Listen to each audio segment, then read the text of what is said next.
এক লোক মাহফিল শেষ করে 11টার দিকে বাসায় ফিরেছে। তো বাসায় ঢোকার আগে তার ওয়াইফকে ফোন দিয়েছে।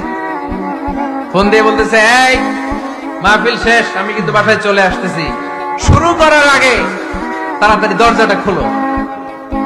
তো স্ত্রী আবার রাতের খাবার স্বামীকে ছাড়া খায় না। তো স্ত্রী দরজা খুলে দাঁড়ায় আছে, স্বামী বেচারা আসছে। আসার পরে স্ত্রীকে বলতেছে, এই শুরু করার আগে রাতের খাবার দিয়ে দাও, খেয়ে নেই।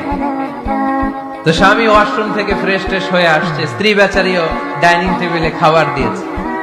এবার স্বামীও খেতে বসেছে, স্ত্রীও খেতে বসেছে। স্বামী আবার বলতে আরম্ভ করছে, শুরু করার আগে ফ্যানটা ছাড়ো, খুব গরম লাগতেছে। এবার তো স্ত্রী রেগে মেগে আগুন, কি আসার পর থেকে শুরু করার আগে শুরু করার আগে শুরু করার আগে কি শুরু করার আগে? স্বামী বলতেছে, এই তো শুরু হয়ে গেল।